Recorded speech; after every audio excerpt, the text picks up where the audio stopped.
Rhea Solins sat inside the small metal chamber of the shuttle, listening to the quiet hum of systems that did not belong to her. Nothing in the craft carried her mark. Not her tools, not her badge, not even the seat she sat on. Everything inside. This shuttle was meant for someone disposable, someone who would not return. She understood that. But she did not let fear show on her face. She watched the view outside the small window as the stars stretched into long streaks, then snapped back into place. The shuttle dropped out of hyperspace, and the planet Erebos appeared ahead of her. A dull sphere of gray dust and broken stone. It was supposed to be dead. No atmosphere worth breathing, no life worth naming, no reasons for anyone to visit. The planet was like a grave that had never been used. Rhea was not supposed to be alive long enough to walk on its surface. She knew the real reason she had been sent here. The Terran Directorate wanted a problem to disappear. Rhea had never been good at keeping quiet, never been good at pretending she did not notice things she was not supposed to. She had questioned. The wrong report pointed out the wrong inconsistency. And then suddenly, she was selected for a solo recon test mission no one ever came back from. Her hands tightened around the straps that crossed her chest. The shuttle rattled as it cut through the thin upper layers of the planet's atmosphere.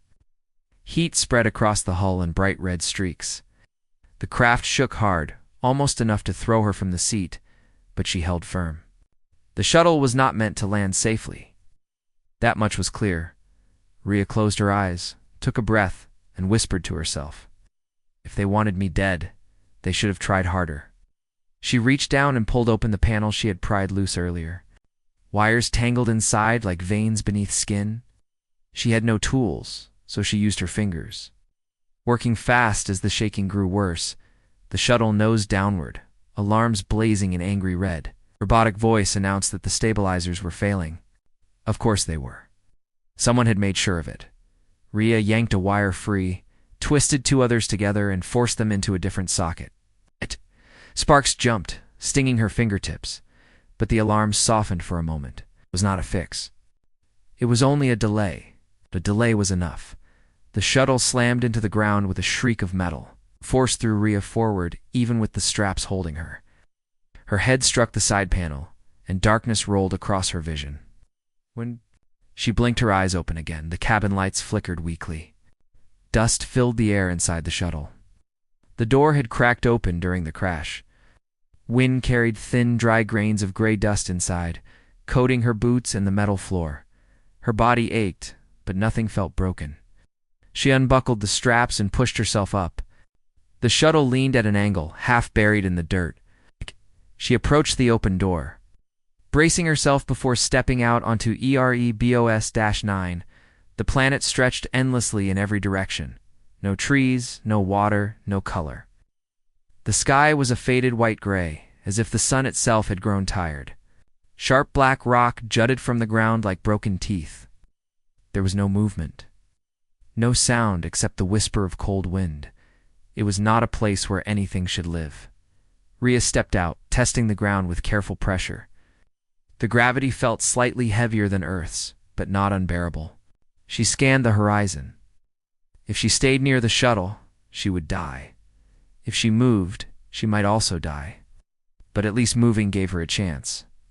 She returned to the wreck and salvaged what she could. A half-working scanner, a torn emergency pack, a water canister with only a few sips left, and a survival knife. Not nearly enough. She wiped sweat from her forehead and looked again at the empty land. "They sent me to die," she said softly. "But I'm not dying here." She began to walk. Hours passed. The landscape did not change. She felt as if she was trapped, in a loop, walking across the same broken rocks and the same endless dust. Her legs grew heavy, and the dry air stung her throat. Every few minutes she checked the scanner, hoping to detect anything metal, energy, life. But the device picked up nothing.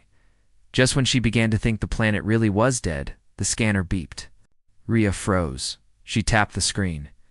The signal was faint, almost too weak to notice. But it was there just beyond a series of jagged cliffs. She quickened her pace, following the signal. She climbed the rocks, scraping her palms as she pulled herself upward. When she reached the top of the ridge, she stopped. There, hidden in the shadow of a deep crater, stood something impossible. A structure. It rose from the ground like a giant stone ribcage. Curved and dark, half-buried but unmistakably shaped by intelligent hands. Strange symbols ran across its surface. Faint blue light glowed between the cracks, as if something inside still pulsed with energy. Ria's heartbeat quickened. This was not a Terran ruin. This was not human at all. She stepped closer, each footfall echoing in the silence. The air around the structure felt different, warmer, almost alive. The blue light grew brighter as she approached the entrance, a narrow slit leading into darkness. Ria hesitated, then raised her survival knife. The tiny blade looked laughable against the massive alien ruin, but it was all she had. She entered. The inside of the structure was even stranger. The walls curved gently, almost like the inside of a living creature. Blue light pulsed from thread-like veins running along the metal-like surface. The air hummed with a low vibration, and Ria felt it in her bones. She walked deeper, following the hum. Her footsteps echoed softly. Scanner beeped again, stronger this time, pulling her toward the center of the ruin. Then she heard it. A shifting sound. Soft but close. Ria stopped breathing. The sound came again, from somewhere ahead. Not mechanical, not wind, something moving. She tightened her grip on the knife. Her heart hammered as she took slow steps forward. When she reached the end of the corridor, she saw it. A creature made of metal and graying flesh, hunched over like a starving animal. Its limbs were long and thin, its joints clicking as it turned its head toward her. Its eyes glowed dimly, two small red lights flickering like dying candles. It was alive, and it had noticed her. The creature let out a low, broken hiss. Then it leaped. Ria threw herself to the side, barely avoiding the creature's metal claws. She rolled across the floor and scrambled to her feet. The creature climbed the wall like a spider, then launched itself again. This time she was ready. She ducked under its swing and slashed the knife across its leg. The blade barely cut through the synthetic flesh. But the creature stumbled. Ria spotted a loose piece of broken metal on the floor. She grabbed it with her free hand and swung it as the creature lunged again.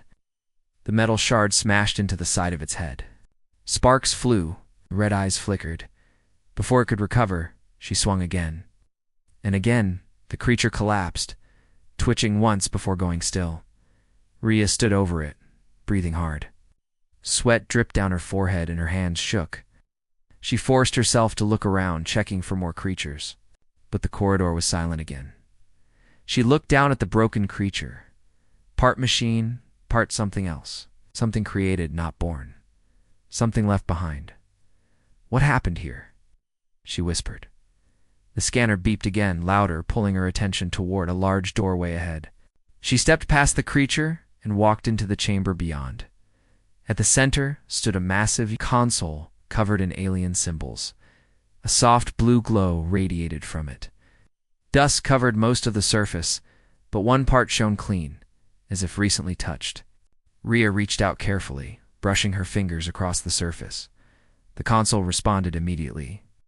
Light spread across the walls as symbols lit up, forming shapes, lines, and patterns she did not understand.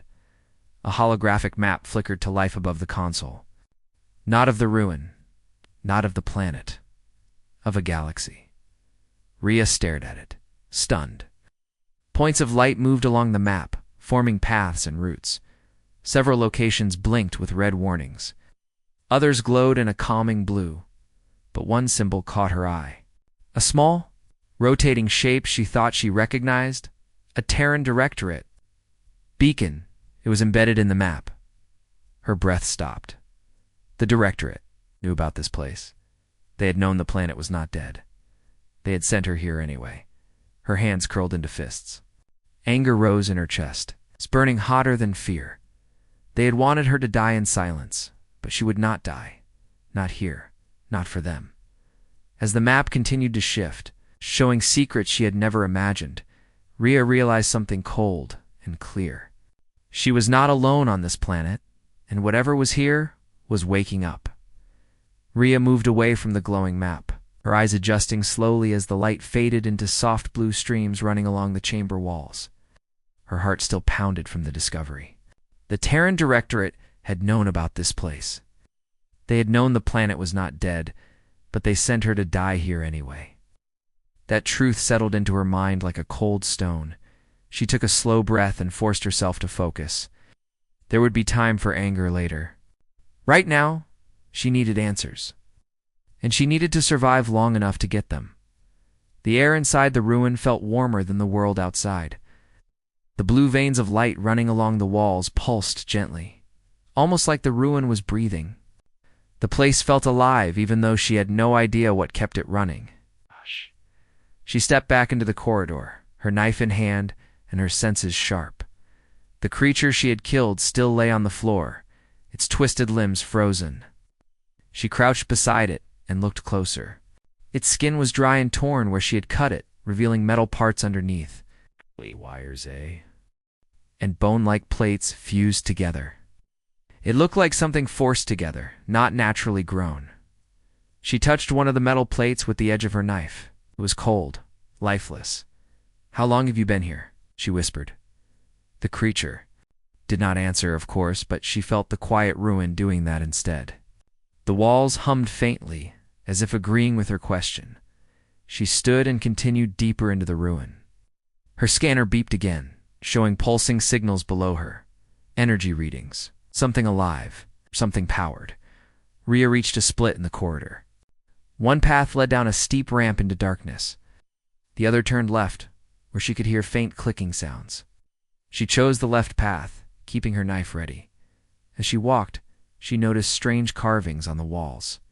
Lines that twisted like vines, circles layered over one another, patterns she could not understand.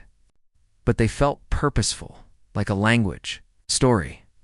She stopped in front of one carving that showed tall figures with long limbs standing beside. Machines that looked like the creature she had killed. The figures seemed to be guiding the machines, not fighting them. "So they controlled you once," she murmured. Her voice echoed softly. The clicking sound grew louder. Rhea tightened her grip and stepped carefully. The corridor opened into a wide chamber where more of the biomechanical creatures stood. Some leaned against walls, completely still. Others lay on the ground like broken statues, but none of them moved. Her chest rose and fell with slow breaths. She stepped closer, testing each one with the tip of her knife. No reaction. They were dead. Or asleep. The silence pressed against her ears. She moved deeper into the chamber, searching for anything useful. Her scanner flickered again, pointing toward a pile of metal parts in the corner. She approached and brushed the dust away. Underneath the piles of broken limbs and cracked plating lay something much more valuable, a small circular device glowing faintly with blue light. She picked it up carefully. The device was warm and hummed softly in her palm. "I don't know what you are," she said quietly, "but I think you're coming with me." She slipped the device into her pack. Something shifted behind her. She spun fast, knife raised. One of the creatures had lifted its head. Its red eyes flickered weakly. It looked at her with a slow, dragging motion. Then it let out a soft, broken sound like a dying radio. Rhea stepped back. The creature tried to move, but its limbs shook too much. It collapsed again, scratching at the floor as if trying to drag itself toward her. She watched it for a long moment. It was half alive, suffering, and trapped in a broken body. "I'm sorry," she whispered. She moved behind it and struck once hard. The creature went still. She closed her eyes, breathing slowly to calm her nerves. Then she left the chamber, following the ramp downward. Her scanner beeped stronger with each step. Whatever was below her was alive with energy. The ramp twisted deeper into the ruin. Light grew brighter around her, flowing through the walls in thicker lines. The hum turned into a steady vibration she could feel in her bones. When she reached the bottom, she stepped into the largest chamber she had seen so far, a massive spherical machine floated in the center, held in place by beams of glowing blue energy. Symbols rotated around it in slow motion, like planets orbiting a star. The air smelled charged, like the air before lightning struck. Her footsteps echoed as she approached. The sphere pulsed. Human detected. the voice said. Rhea stopped instantly. The voice did not come from a speaker. It came from everywhere. The walls, the air, the floor beneath her feet. Unknown designation. Unknown purpose. Explained presence. Rhea swallowed. I crash-landed. I didn't come here by choice. Silence. Then, the sphere pulsed again. Life form analysis. Human. Probability of survival on Erebos 9. Low. I noticed, she said. The lights around the sphere shifted colors, moving from blue to soft white. Human. The voice said again, state your intent. Rhea took a breath. I want answers. I want to understand this place. The sphere rotated slowly. Purpose. Observation. Purpose. Containment. Purpose. Last record. Rhea frowned. Containment. Of what? The floor vibrated softly. Images flashed across the walls, tall beings with long limbs. Machines bending metal into shapes, explosions, fires. Endless battles. Then she saw them. Two groups of the tall beings fighting each other. One side holding glowing white symbols on their bodies, the other marked with red. The battles grew worse. Machines like the creatures upstairs marched across battlefields. Towers collapsed. Worlds crumbled, then the images stopped. The voice spoke slowly, almost sadly. The Astrax Dominion destroyed itself. This world holds the last memory. This world remains sealed. Rhea felt a chill run through her. Astrax Dominion. She had heard the name before, whispered in forbidden research circles, dismissed by officials as myth. Why are the machines still moving? She asked. Defense units.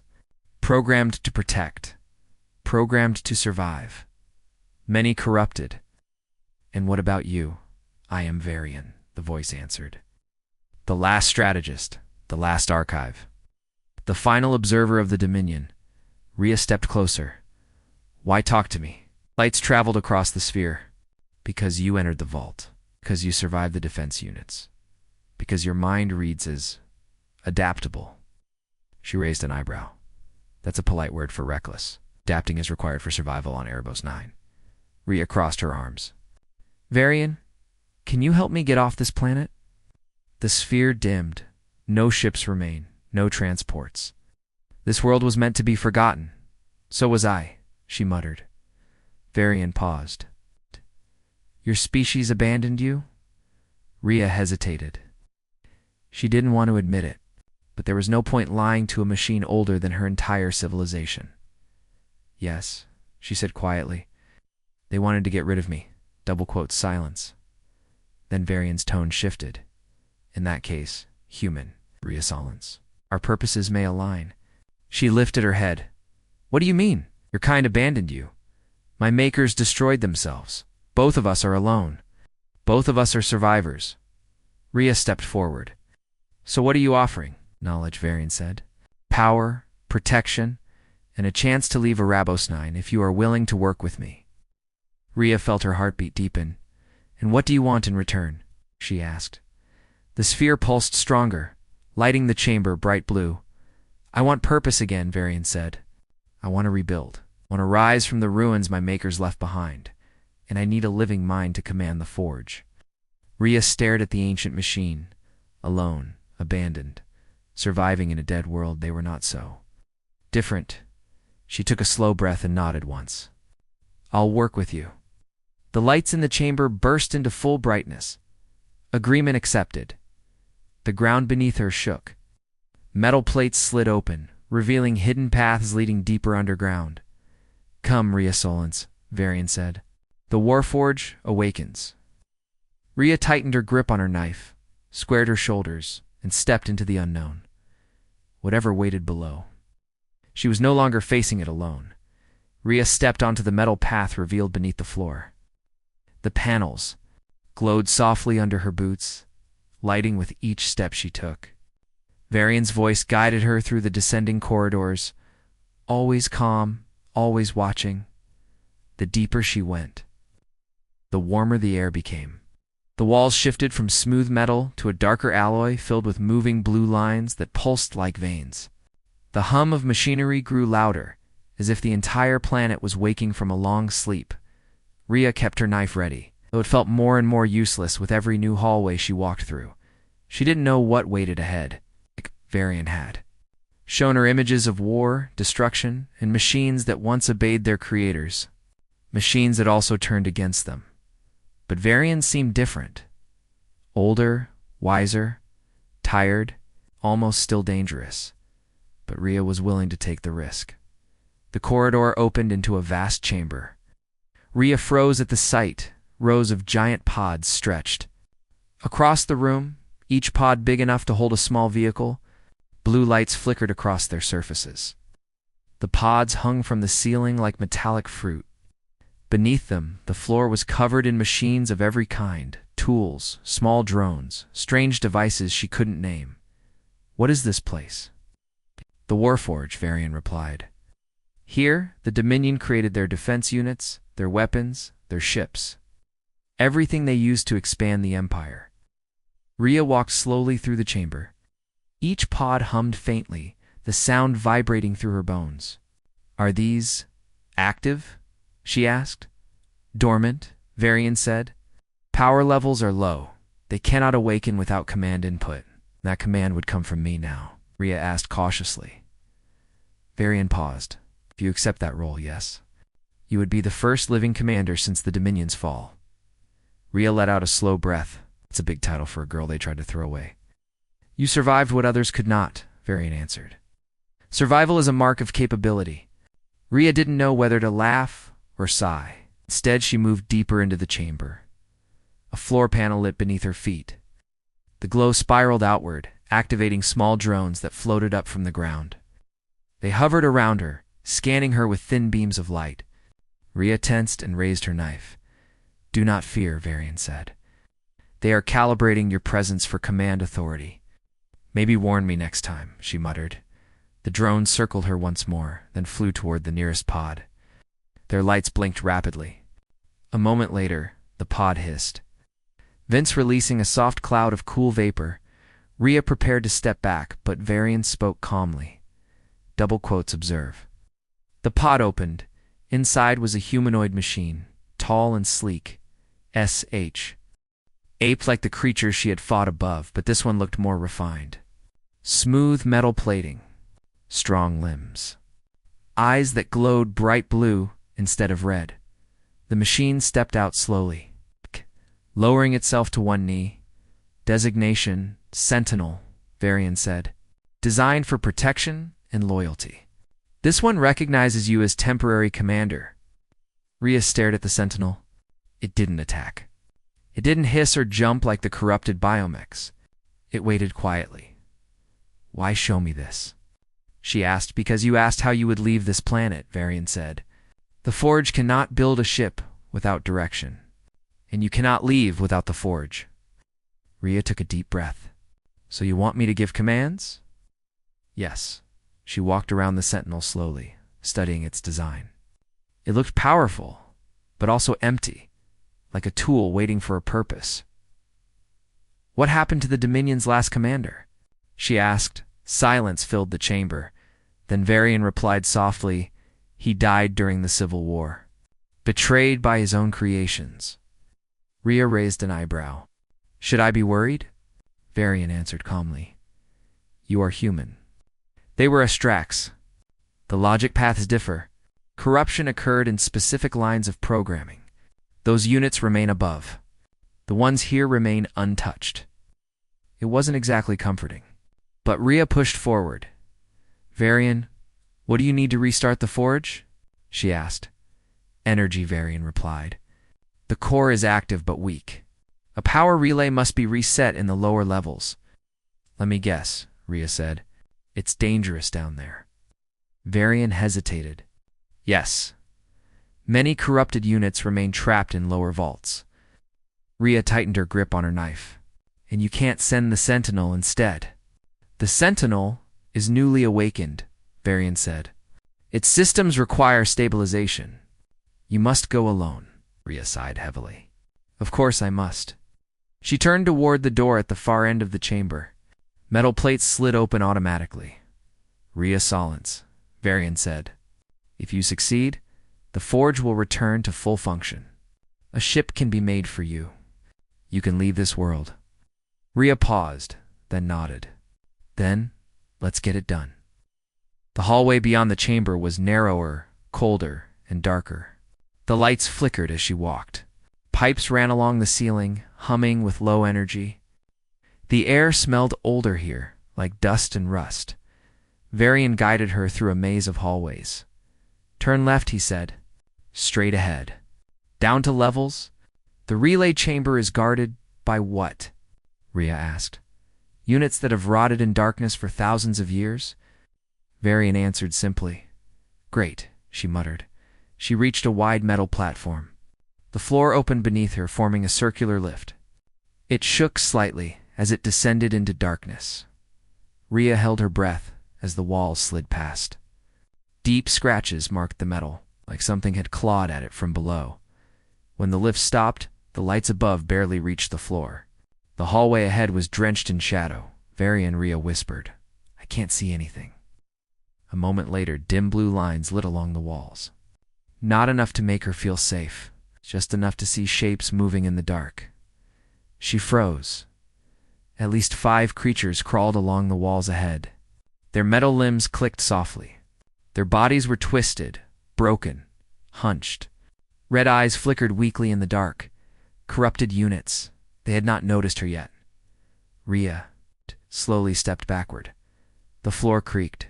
5 heads snapped toward her. Run, Varian said calmly. Rhea turned and sprinted. The creatures leaped from the walls, screeching. Their claws scraped against the metal floor as they chased her.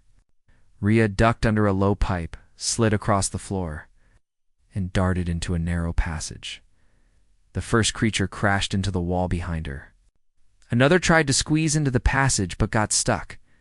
Rhea slashed its arm as she passed, sparks flying. She ran until the sound of chasing claws grew distant, breathing hard. She reached a small chamber with a giant cylindrical machine connected to thick, glowing cables. The power relay, Varian said.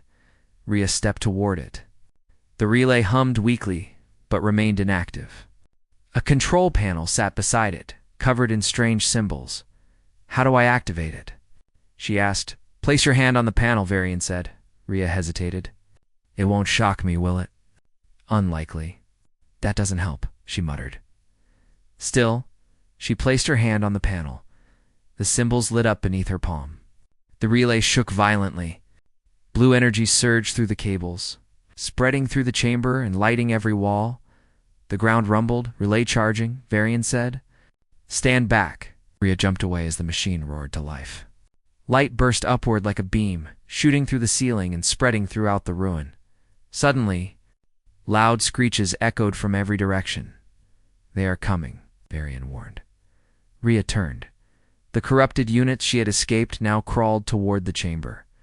Drawn by the energy, she backed away. Varian, I need a path out. Follow the lights, Varian instructed. The floor lit beneath her, forming a glowing path. Rhea sprinted. Creatures lunged behind her, crawling over walls and ceilings.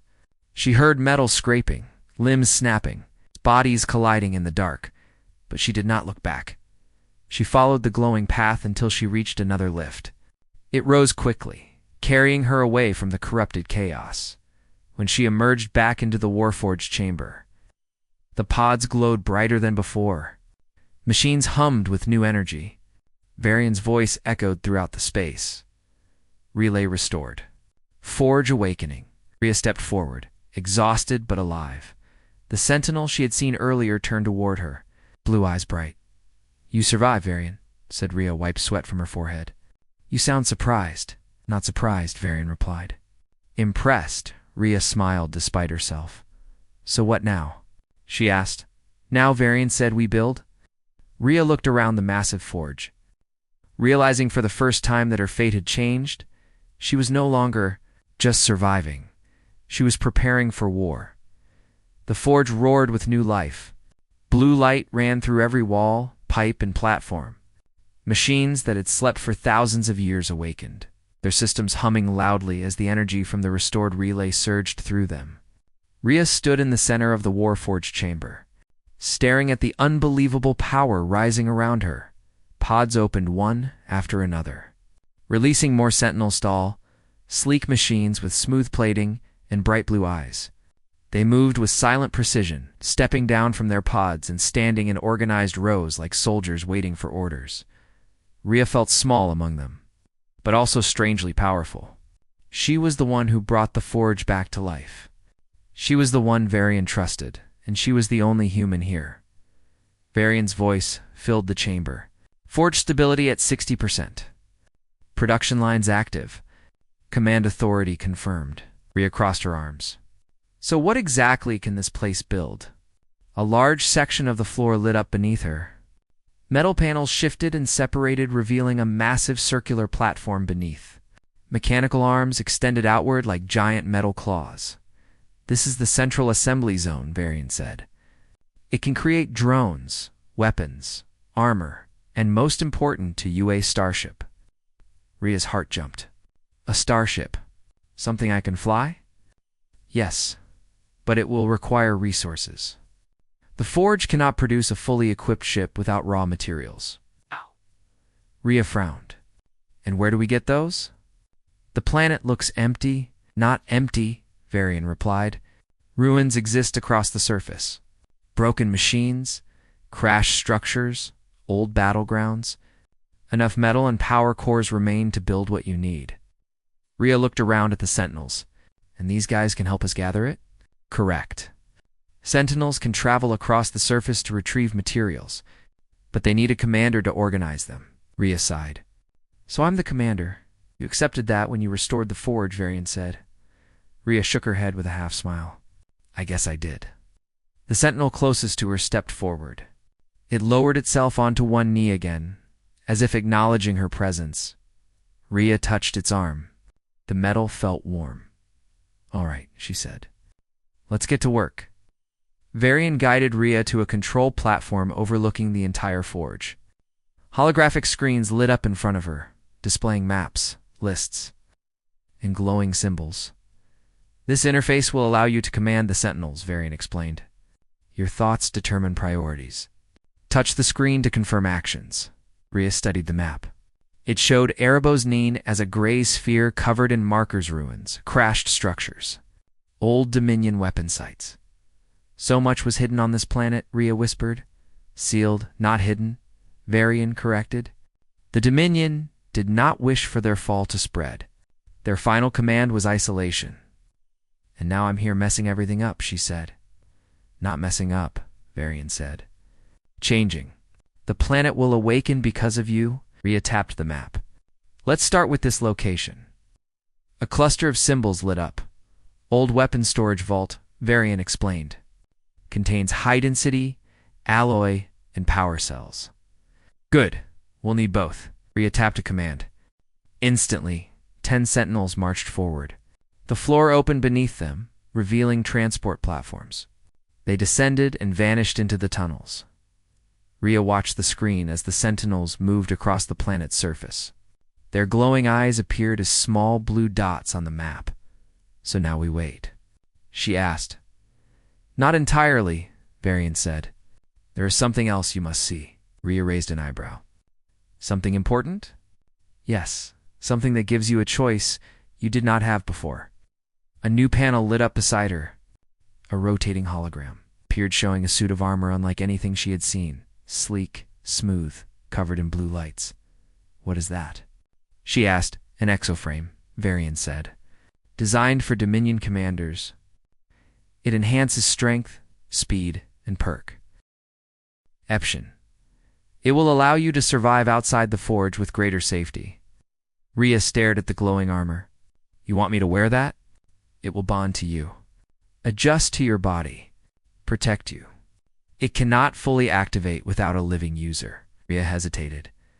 I thought only Dominion leaders use these, she said. You are the only living commander here. Varian answered. The armor's image rotated slowly. It is your choice, Varian continued. But if you plan to face the dangers beyond this forge, you will need it. Rhea pressed her hand against the console. All right, show me where it is. Varian guided her through a long corridor that descended deeper into the forge. The walls here glowed more brightly. Strange symbols appeared on the metal, marking the area as something sacred. Rhea stepped into a circular chamber. At the center stood the exoframe taller than her, suspended by glowing rings of energy. Its silver-black armor gleamed in the blue light. Rhea walked toward it slowly. "It looks alive," she whispered. "In a way," Varian said. "It is connected to the forge. When you wear it, the forge will recognize you as true commander." Rhea reached out and touched the armor. The rings of energy shifted. The armor opened slowly, like a flower unfurling. "Step inside," Varian instructed. Rhea took a steady breath and stepped into the suit. The armor closed around her. A soft hum filled her ears. The metal adjusted to her body, its tightening and reshaping until it felt like a second skin. Warm, firm, protective. A visor lowered over her eyes. Blue lines flickered to life, showing her readings, heat signatures, structural data, atmospheric levels. "Whoa," Rhea whispered. "This is incredible." "Your neural link is stable," Varian said. "Movement systems online? Try taking a step." Rhea stepped forward. The armor moved with her perfectly, no resistance, no weight. She lifted her arm. The armor responded instantly. She clenched her fist. Energy flickered around her knuckles. "Varian," she breathed. "I feel like I could take on a whole army." "You may have to," Varian replied. Rhea froze. "What do you mean?" A new hologram appeared in front of her, showing a large group of red dots gathering near the surface. "Corrupted units," Varian said. "They have detected the forge's reactivation. They are gathering, preparing to attack." Rhea's stomach tightened. "How many?" "Hundreds," Varian answered. Rhea exhaled slowly. "And the Sentinels collecting materials? They continue their task. They cannot return until the job is complete, so it's just me," Rhea said. "No," Varian replied. "You will not face them alone." The floor panels behind her slid open. A line of newly activated Sentinels stepped forward. Their blue eyes glowed brighter than before. "They await your command," Varian said. Rhea turned toward them. Her new armor made her feel taller, stronger. The Sentinels bowed their heads toward her. She raised her arm. "Let's show them who's in charge now," she said. The Sentinels straightened. "Prepare for combat," Rhea ordered. "We hold the forge." Rhea stood at the entrance of the forge, looking out at the dark horizon. Her visor highlighted every shape in the distance. Red lights flickered across the hills. Corrupted. Biomechs crawled across the ground in large numbers, their twisted bodies clicking and snapping as they moved. Rhea tightened her fists. The armor hummed, reading her readiness. Varian's voice echoed in her helmet. "They will reach the forge in 30 seconds. Sentinels formed a line beside her. Rhea took one step forward. The ground trembled as the corrupted swarm charged. She lowered into a fighting stance. "Let's finish this." She said the first wave of corrupted creatures leaped toward her. Rhea met them. Head dash on, the armor moved like lightning. She struck the first creature with a punch that sent it flying. Blue energy burst from her knuckles, shattering its metal spine. Sentinels surged forward, engaging the enemy with precision and force. Blue and red lights clashed across the battlefield. Rhea moved through the chaos, every movement guided by instinct and armor enhancement. She kicked a creature aside, dodged another, grabbed a third by the throat, and slammed it to the ground. Her visor highlighted weak points. Her strikes hit with perfect accuracy, but the corrupted swarm kept coming, dozens, then hundreds. Rhea's chest burned, her breath sharp inside the helmet. She fought with everything she had. Pushing past exhaustion, a large, corrupted unit emerged, a towering machine with multiple limbs and glowing red armor. Rhea squared her stance. It charged. She charged back. Their impact shook the ground. Rhea ducked under its swinging limbs and drove her fist into its core. Energy exploded outward. The giant machine collapsed. She stood over it. Chest heaving, silence slowly spread across the battlefield. The corrupted swarm was defeated. Varian's voice spoke softly. You have protected the forge. Erebos 9 recognizes its new commander. Rhea looked across the field of broken machines. She had survived, she had won, and she had changed the fate of a dead planet. She turned toward the forge. Varian, she said softly, let's build that ship. The forge was quiet again, but it was no longer the silence of a dead world. It was the calm heartbeat of a machine waiting for its commander. Rhea stood on an upper platform, her armor still glowing softly as she watched the giant assembly platform below.